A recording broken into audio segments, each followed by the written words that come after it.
তুমি প্রেস ক্লাবের সামনে কেন এসেছো?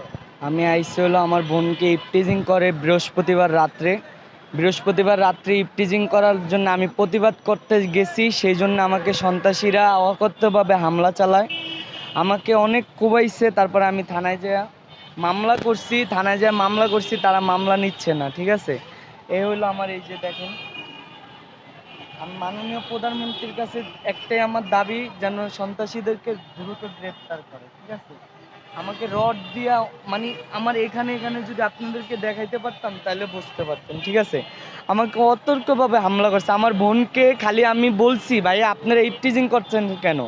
তারা হইলো মানে 20-25 জনের একটা গ্রুপ, এত বড় বড় চাপাটি বাই করছে, ছুরি বাই করছে, আমাকে কোবাইবে, আমাকে মাইরা লাগবে। আমি মামলা করছি দেখা আমাকে হুমকি দিতেছে, আমাকে এলাকায় থাকতে দিবে না। তারা বলে আমাকে যে নিয়ে পায় আমাকে মাইরা লাগবে।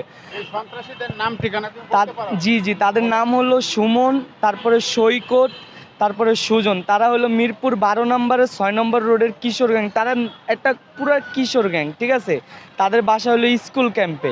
আমি মামলা করছি দেখে আমাকে বলতেছে মামলা উঠা, নাহলে তোরে মাইরা ফেলবো। আমি আমার জীবন নিয়ে খুবই রিস্কে আছি, আমি কি করবো বলেন? এখন তুমি মামলা যে করেছো, পুলিশ কি বলতেছে? পুলিশ একটা আসামি ধরছে, ধরার পরে পুলিশ মানে খরচা পানির টাকা চাইতেছে, খরচা পানির টাকা দিলে পরে আসামি ধরবে।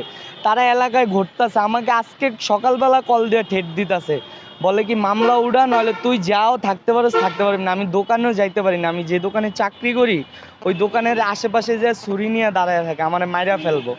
কয় এটা তোর জন্য কিছুই না, এটা তোরে দেখাইলাম। এই যে দেখেন আমার, এই হলো আমার প্যান্ট, আমি কুর্মিতলা মেডিকেলে গেছি, এই হলো ইয়া। ঠিক আছে, এই যে আমি মেডিকেলে গেছি, মেডিকেলের কাগজ, মেডিকেল কাগজপত্র আছে, সার্টিফিকেট আছে? এই যে সব এই যে হ্যাঁ। মানে আমাকে মামলা উঠে নিতে বলতেছে। আর পুলিশ খরচা পানির টাকা ছাড়া আসামি ধরবে না। একটা আসামি ধরছে, ধরে করে চালান করছে।